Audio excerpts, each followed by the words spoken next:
ಸಾಕಷ್ಟು ಒತ್ತಾಯವನ್ನ ಮಾಡಿ ಅಗ್ನಿವಂಶ ಕ್ಷತ್ರಿಯ ಸಮುದಾಯದ ಮುಖಂಡರು ತಿಗಳ ಅಭಿವೃದ್ಧಿ ನಿಗಮ ಮಂಡಳಿಯನ್ನು ಸ್ಥಾಪನೆ ಮಾಡೋದಕ್ಕೆ ಕಾರಣಕರ್ತರಾದರು. ಆದರೆ ಇದರ ಪ್ರಯೋಜನವನ್ನ ವೈನಿಕುಲ ಸಮುದಾಯದ ಮುಖಂಡರು ಪಡ್ಕೊಳ್ತಾ ಇದ್ದಾರೆ ಅಂತ ಹೇಳಿ ಇದೀಗ ಗಂಭೀರವಾಗಿರತಕ್ಕಂಥ ಆರೋಪಗಳನ್ನ ಮಾಡಿದ್ದಾರೆ ಸಮಾಜದ ಮುಖಂಡರಾಗಿರ್ತಕ್ಕಂಥ ರೇವಣಸಿದ್ದಯ್ಯ. ರಾಜ್ಯ ಸರ್ಕಾರದ ವತಿಯಿಂದ ತಿಗಳ ಅಭಿವೃದ್ಧಿ ನಿಗಮ ಮಂಡಳಿಯನ್ನು ಸ್ಥಾಪನೆ ಮಾಡಲಾಗಿದೆ. ಎಲಿಯ ಮಂಜುನಾಥ್ ಅವರನ್ನ ನಿಗಮದ ಅಧ್ಯಕ್ಷರಾಗಿ ಇದೀಗ ಘೋಷಣೆ ಮಾಡಿರತಕ್ಕಂಥದ್ದು. ರಾಜ್ಯದಲ್ಲಿರ್ತಕ್ಕಂಥದ್ದು ಅಗ್ನಿಕುಲ, ವೈನಿಕುಲ, ಶಂಭುಕುಲ ಅಂತೇಳಿ 3 ಪಂಗಡಗಳು. ಸರ್ಕಾರದಿಂದ ಬರ್ತಕ್ಕಂಥ ಎಲ್ಲ ಸವಲತ್ತುಗಳನ್ನು ಸಮಾನವಾಗಿ ಹಂಚಿಕೆ ಮಾಡಿಕೊಂಡು ರಾಜಕೀಯವಾಗಿ, ಸಾಮಾಜಿಕವಾಗಿ, ಶೈಕ್ಷಣಿಕವಾಗಿ ಬೆಳವಣಿಗೆ ಸಾಧಿಸಬೇಕು ಅನ್ನುವಂಥದ್ದು ಎಲ್ಲರ ಆಶಯ ಆಗಿತ್ತು. ತಿಗಳ ಒಂದು ಸಭಾವನ್ನು ಸ್ಥಾಪನೆ ಮಾಡಿ ಅದ್ದೂರಿಯಾಗಿ ಸಮಾವೇಶವನ್ನು ಮಾಡಿ ನಮ್ಮ ಸಮಾಜಕ್ಕೆ ಒಂದು ನ್ಯಾಯ ಸಿಗಬೇಕು ಅಂತೇಳಿ ಆಗಿರ್ತಕ್ಕಂಥ ಸರ್ಕಾರಗಳ ಒಂದು ಮನವರಿಕೆ ಮಾಡಿಕೊಡ್ತಕ್ಕಂಥ ಕೆಲಸವನ್ನು ಮಾಡಿಕೊಂಡೇ ಬರ್ತಾ ಇದ್ದೀವಿ. ಇದೇ ಅದಾದ ನಂತರ ಕೊಳಚೆ ನಿರ್ಮೂಲನಾ ಮಂಡಳಿ ಅಧ್ಯಕ್ಷರಾಗಿ PR ರಮೇಶ್ ಅವರು ನೇಮಕ ಆಗ್ತಾರೆ. ವಿಧಾನ ಪರಿಷತ್ ಸದಸ್ಯರಾಗಿ PR ರಮೇಶ್ ಅವರು ಕೂಡ ನೇಮಕ ಆಗ್ತಕ್ಕಂಥದ್ದು. ಜೊತೆಗೆ ಜವಳಿ ಅಭಿವೃದ್ಧಿ ನಿಗಮದ ಅಧ್ಯಕ್ಷರಾಗಿ ಬಾಲಾಜಿ ಅವರನ್ನ ನೇಮಕ ಮಾಡಲಾಗುತ್ತೆ. ಅದಾದ ನಂತರ ಎಲೆ ಮಂಜುನಾಥ್ ಅವರನ್ನ ಇದೀಗ ನಿಗಮ ಮಂಡಳಿ ಅಧ್ಯಕ್ಷರನ್ನಾಗಿ ನೇಮಕ ಮಾಡ್ತಕ್ಕಂಥ ಕೆಲಸವನ್ನ ಮಾಡ್ತಾರೆ. ಇಷ್ಟೆಲ್ಲ ಬೆಳವಣಿಗೆಗಳಾಗಿದ್ದು ಈ 3 ಜನರು ಕೂಡ ಬಹುಮುಖ್ಯವಾಗಿ ವೈನಿಕುಲ ಸಮುದಾಯಕ್ಕೆ ಸೇರಿರ್ತಕ್ಕಂಥದ್ದು. ಇನ್ನು ಕೃಷಿ ಉತ್ಪನ್ನಗಳ ಸಂಸ್ಕರಣೆ ಮತ್ತು ರಫ್ತು ನಿಗಮದ ಅಧ್ಯಕ್ಷರಾಗಿ ರೇವಣಸಿದ್ದಯ್ಯ ಮುಖಂಡರಾಗಿರ್ತಕ್ಕಂಥ ಅಗ್ನಿವಂಶ ಕ್ಷತ್ರಿಯದ ಮುಖಂಡರಾಗಿರುವಂತಹ ರೇವಣಸಿದ್ದಯ್ಯ ಅವರನ್ನ ನೇಮಕ ಮಾಡ್ತಾರೆ. ಅದು ಕೂಡ ಚುನಾವಣೆ ಸಮೀಪ ಇರುವಂತಹ ಸಂದರ್ಭದಲ್ಲಿ ಕೇವಲ 3 ತಿಂಗಳಿಗೆ ಅಷ್ಟೇ ಸೀಮಿತವಾಗಿರತಕ್ಕಂಥ ಆ ಒಂದು ನಿಗಮ ಮಂಡಳಿ ಅಧ್ಯಕ್ಷ ಸ್ಥಾನ, ಅದರಲ್ಲೂ ಕೂಡ ಮುಂದೆ ಬೆಳೆಯೋದಕ್ಕೆ ಸಾಧ್ಯ ಆಗೋದಿಲ್ಲ. ಅದನ್ನು ಹೊರತುಪಡಿಸಿದ್ರೆ ಅಗ್ನಿವಂಶ ಕ್ಷತ್ರಿಯರಲ್ಲಿ ಯಾವುದೇ ರೀತಿಯಾದಂತಹ ಅಧಿಕಾರವನ್ನ ಪಡ್ಕೊಳ್ಳೋದಕ್ಕೆ ಸಾಧ್ಯ ಆಗಿಲ್ಲ. ಕಾಂಗ್ರೆಸ್ ಪಕ್ಷಕ್ಕೆ ಸಾಕಷ್ಟು ವರ್ಷಗಳಿಂದ ದುಡ್ಕೊಂಡು ಬರ್ತಾ ಇದ್ದಾರೆ.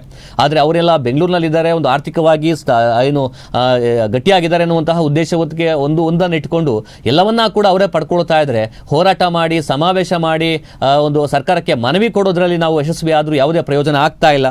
ಇನ್ನು ತುಮಕೂರು ನಗರದಲ್ಲಿ ಅಗ್ನಿವಂಶ ಕ್ಷತ್ರಿಯರು ದೊಡ್ಡ ಸಮಾವೇಶ ಮಾಡಿ ತಿಗಳ ಅಭಿವೃದ್ಧಿ ನಿಗಮ ಮಂಡಳಿ ಸ್ಥಾಪನೆ ಮಾಡೋದಕ್ಕೆ ಒತ್ತಾಯವನ್ನ ಮಾಡಿದ್ರು. ವೈನಿಕುಲದ ಮುಖಂಡರು ಸರ್ಕಾರದ ಎಲ್ಲಾ ಸವಲತ್ತುಗಳನ್ನ ಪಡ್ಕೊಂಡು ಬರ್ತಾ ಇದ್ದಾರೆ, ನಮ್ಮ ಸಮಾಜಕ್ಕೆ ವಂಚನೆ ಮಾಡ್ತಾ ಇದ್ದಾರೆ ಅಂತೇಳಿ ರೇವಣಸಿದ್ದಯ್ಯ ಗಂಭೀರವಾಗಿರ್ತಕ್ಕಂಥ ಆರೋಪಗಳನ್ನ ಮಾಡಿದ್ದಾರೆ. ಎಲ್ಲ ಅಧಿಕಾರಿಗಳನ್ನ ಅವರೇ ಅನುಭವಿಸ್ತಾ ಇದ್ದಾರೆ. ಕಾಂಗ್ರೆಸ್ ಪಕ್ಷದಲ್ಲಿ ಇಷ್ಟು ವರ್ಷಗಳ ಕಾಲ ದುಡಿದಿರ್ತಕ್ಕಂಥ ಅಗ್ನಿವಂಶ ಕ್ಷತ್ರಿಯ ಸಮುದಾಯದ ಮುಖಂಡರೆಲ್ಲ ಹೋಗಬೇಕು. ಜನಗಣತಿ ಸಮೀಕ್ಷೆ ಸಂದರ್ಭದಲ್ಲಿ ನಾವು ಕೂಡ ತಿಗಳ ಸಮುದಾಯದವರಲ್ಲ ಅಂತ ಹೇಳಿ ವೈನಿಕುಲ ಸಮುದಾಯದ ಅನೇಕ ಮುಖಂಡರು ಪ್ರಚಾರ ಮಾಡಿದ್ರು. ಇದೀಗ ಅದೇ ತಿಗಳ ಸಮುದಾಯದ ಒಂದು ಅಭಿವೃದ್ಧಿ ನಿಗಮ ಮಂಡಳಿಯ ಸ್ಥಾನವನ್ನ ಪಡೆಯೋದಕ್ಕೆ ಹವಣಿಸ್ತಾ ಇದ್ದಾರೆ, ಅಧ್ಯಕ್ಷರಾಗಿದ್ದಾರೆ. ತಿಗಳ ಸಮಾಜಕ್ಕೂ ನಮಗೂ ಯಾವುದೇ ಸಂಬಂಧ ಇಲ್ಲ ಅಂತ ಹೇಳ್ತಿದ್ದವರು, ಸಾಮೂಹಿಕವಾಗಿ ಹೇಳ್ಕೊಂಡ್ಬಂದವರು ಇದೀಗ ಆ ತಿಗಳ ಸಮುದಾಯದ ನಿಗಮ ಮಂಡಳಿಯಲ್ಲಿ ಸ್ಥಾನವನ್ನ ಪಡೆದು ಅಲ್ಲಿಂದ ಬರ್ತಕ್ಕಂಥ ಅಧಿಕಾರವನ್ನು ಅನುಭವಿಸೋದಕ್ಕೆ ಮುಂದಾಗ್ತಾ ಇದ್ದಾರೆ. ಸರ್ಕಾರದಿಂದ ನಮಗೆ ಯಾವುದೇ ದ್ರೋಹ ಆಗಿಲ್ಲ, ವೈನಿಕುಲ ಕ್ಷತ್ರಿಯರಿಂದ ನಮಗೆ ಬಹಳಷ್ಟು ದ್ರೋಹ ಆಗಿದೆ ಅಂತೇಳಿ ಬೇಸರವನ್ನ ವ್ಯಕ್ತಪಡಿಸಿದ್ದಾರೆ, ಆಕ್ರೋಶವನ್ನ ವ್ಯಕ್ತಪಡಿಸಿದ್ದಾರೆ ರೇವಣಸಿದ್ದಯ್ಯ. ನಾವೆಲ್ಲರೂ ಕೂಡ ಒಂದೇ ಎಂಬಂತಹ ತಪ್ಪು ಮಾಹಿತಿ ಕೊಟ್ಟು ಅಧ್ಯಕ್ಷ ಸ್ಥಾನವನ್ನ ಪಡೆದಿದ್ದಾರೆ. ಎಲಿಯ ಮಂಜುನಾಥ್ ಕಾಂಗ್ರೆಸ್ ಪಕ್ಷದ ಸಾಮಾನ್ಯ ಕಾರ್ಯಕರ್ತರು ಅಲ್ಲ, ಯಾವುದೇ ಬಾವುಟ ಕಟ್ಟಿಲ್ಲ, ಪಕ್ಷಕ್ಕೋಸ್ಕರ ದುಡಿದಿಲ್ಲ. ಅಂತಹ ವ್ಯಕ್ತಿಗೆ ಒಂದು ಅಧ್ಯಕ್ಷ ಸ್ಥಾನ ಕೊಡ್ತಕ್ಕಂಥದ್ದು ಇಷ್ಟರ ಮಟ್ಟಿಗೆ ಸರಿ. ರೇವಣಸಿದ್ದಯ್ಯ, ಅರ್ಜುನ್, ಶ್ರೀಕಾಂತ್, ಮಾಗಡಿಯ ಗಂಗರೇವಣ್ಣ ಹೀಗೆ ಅನೇಕ ಒಂದು ನಾಯಕರು ಕೂಡ ಕಾಂಗ್ರೆಸ್ ಪಕ್ಷದಲ್ಲಿ ಗುರುತಿಸಿಕೊಂಡಿದ್ದಾರೆ. ಇವರು ಯಾರಿಗೆ ಕೊಟ್ಟರು ಕೂಡ ಸಂತೋಷ. ಕೊನೆ ಪಕ್ಷ ಅಗ್ನಿವಂಶ ಕ್ಷತ್ರಿಯ ಸಮಾಜದ ಸಾಮಾನ್ಯ ಕಾರ್ಯಕರ್ತನಿಗೆ ಕೊಟ್ಟರು ಕೂಡ ನಾವು ಖುಷಿ ಪಡ್ತೀವಿ. ಆದರೆ ನಮಗೆ ಈ ರೀತಿಯಾದಂತಹ ವೈನಿಕುಲ ಕ್ಷತ್ರಿಯರಿಂದ ಆಗ್ತಾ ಇರತಕ್ಕಂಥ ಅನ್ಯಾಯವನ್ನ ಸರ್ಕಾರ ಸರಿಪಡಿಸಬೇಕು ಅಂತೇಳಿ ಒತ್ತಾಯವನ್ನ ಮಾಡಿದ್ದಾರೆ ರೇವಣಸಿದ್ದಯ್ಯ. ಕುಲ, ವೈನಿಕುಲ 3 ಪಂಗಡಗಳು ಸಹ ಒಂದಾಗಿ ಸೇರಿ ಸರ್ಕಾರದಿಂದ ಬರ್ತಕ್ಕಂಥ ಎಲ್ಲ ಸವಲತ್ತುಗಳನ್ನು ಸಮಾನವಾಗಿ ಹಂಚ್ಕೊಳ್ಬೋದು. ರಾಜಕೀಯವಾಗಿ, ಸಾಮಾಜಿಕವಾಗಿ, ಶೈಕ್ಷಣಿಕವಾಗಿ ಬರ್ತಕ್ಕಂಥ ಅನುಕೂಲಗಳನ್ನು ನಾವು ಛಿದ್ರವಾಗಿ ಹಂಚಿ ಹೋಗೋದು ಬೇಡ. 3 ಪಂಗಡಗಳು ಕೂಡ ನಾವೆಲ್ಲರೂ ಒಂದಾಗಿ ಹೋಗೋಣ ಅಂತಕ್ಕಂಥ ಒಂದು ತೀರ್ಮಾನವನ್ನು ತೆಗೆದುಕೊಂಡು ಸಾಮೂಹಿಕವಾಗಿ ಒಂದು ಮಹಾಸಭಾ ಅಂತಕ್ಕಂಥದ್ದನ್ನು ಕೂಡ ಪ್ರಾರಂಭ ಮಾಡೋದು, ದೊಡ್ಡ ಸಮಾವೇಶ ಕೂಡ ಮಾಡೋದು. ತದನಂತರ ಸರ್ಕಾರ ನಮ್ಮ ಮನವಿ ಮೇರೆಗೆ ಒಂದು ಪ್ರಪ್ರಥಮವಾಗಿ ಕೊಳಚೆ ನಿರ್ಮೂಲನಾ ಮಂಡಳಿ ಅಧ್ಯಕ್ಷರನ್ನಾಗಿ PR ರಮೇಶ್ ಅವರನ್ನು ಘೋಷಣೆ ಮಾಡಿದ್ರು. ತುಂಬ ಸಂತೋಷದ ವಿಚಾರ. ತದನಂತರ ವಿಧಾನ ಪರಿಷತ್ ಸದಸ್ಯರನ್ನಾಗಿ ಅದೇ PR ರಮೇಶ್ ಅವರನ್ನ ನೇಮಕ ಮಾಡಿದ್ರು. ಅದು ಸಂತೋಷದ ವಿಚಾರನೇ. ತದನಂತರ ರೇವಣಸಿದ್ದಯ್ಯನಾದ ನನಗೆ ಕೃಷಿ ಉತ್ಪನ್ನಗಳ ಸಂಸ್ಕರಣೆ ಮತ್ತು ರಫ್ತು ನಿಗಮದ ಅಧ್ಯಕ್ಷರನ್ನಾಗಿ ಕೇವಲ 3 ತಿಂಗಳ ಅವಧಿಯಲ್ಲಿ ಚುನಾವಣಾ ಸಮಯದಲ್ಲಿ ನನ್ನನ್ನು ನೇಮಕ ಮಾಡಿದ್ರು ಸರ್ಕಾರದ ವತಿಯಿಂದ. ಅದಾದ ನಂತರ ಇತ್ತೀಚಿನ ದಿನಮಾನಗಳಲ್ಲಿ ಜವಳಿ ಅಭಿವೃದ್ಧಿ ನಿಗಮದ ಅಧ್ಯಕ್ಷರನ್ನಾಗಿ ಬಾಲಾಜಿಯವ್ರನ್ನ ನೇಮಕ ಮಾಡಿದ್ರು, ಅವರು ವೈನಿಕುಲ. PR ರಮೇಶ್ ಅವರು ಸಹ ವೈನಿಕುಲ. ತದನಂತರ ಇಲ್ಲೇ ಮಂಜುನಾಥ್ರವರು ಅವರು ಕೂಡ ವೈನಿಕುಲ.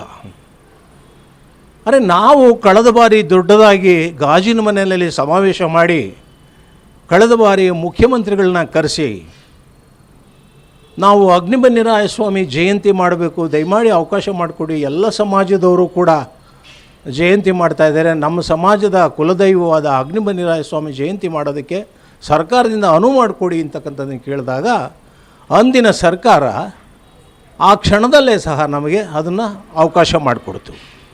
ತದನಂತರ ತಿಗಳರ ಸಮಾಜದ ಅಭಿವೃದ್ಧಿ ನಿಗಮ ನೀವು ಮಾಡಬೇಕು ಅಂತಕ್ಕಂಥ ಒತ್ತಾಯ ತಂದಾಗ ಅದನ್ನೂ ಸಹ ಮಾಡ್ತೀವಿ ಅಂತಕ್ಕಂಥ ಮಾತನ್ನು ಸಹ ಕಳೆದ ಬಾರಿ ಸರ್ಕಾರದಲ್ಲಿ ಅಲ್ಲಿ ತಪ್ಪು ಮಾಹಿತಿ ಕೊಟ್ಟಿದ್ದಾರೆ ಸರ್ಕಾರಕ್ಕೆ. ನಾವು ಅಗ್ನಿಕುಲದವರು, ವೈನಿಕುಲದವರು, ಶಂಭು ಕುಲದವರು, ಮೂರೂ ಕುಲದವರು ಬಂದಿದ್ದೀವಿ ಸ್ವಾಮಿ, ದಯಮಾಡಿ ಸೈನ್ ಹಾಕಿ, ನಾವೆಲ್ಲರೂ ಒಂದೇ ಅಂತಕ್ಕಂಥ ತಪ್ಪು ಮಾಹಿತಿನ ಮುಖ್ಯಮಂತ್ರಿಗಳಿಗೆ ಕೊಟ್ಟಿದ್ದಾರೆ.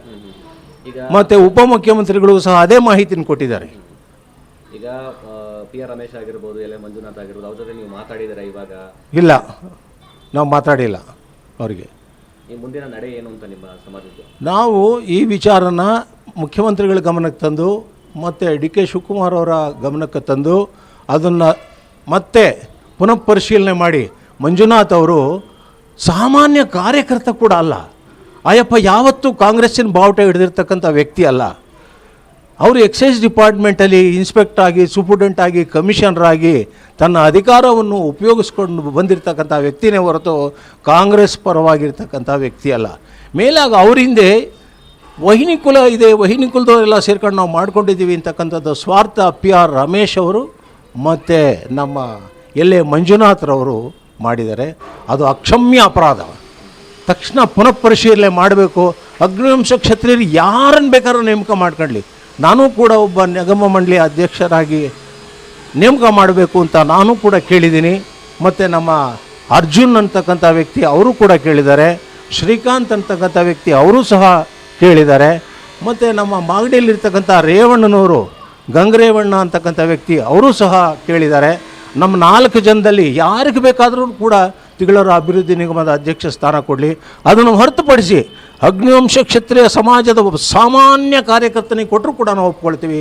ವೈನಿಕುಲದವರು ಕೊಟ್ಟಿರ್ತಕ್ಕಂಥದ್ದು ಅಕ್ಷಮ್ಯ ಅಪರಾಧ, ಅವರು ಕೂಡ ಈ ಸ್ಥಾನಕ್ಕೆ ಯೋಗ್ಯರಲ್ಲ ಅಂತ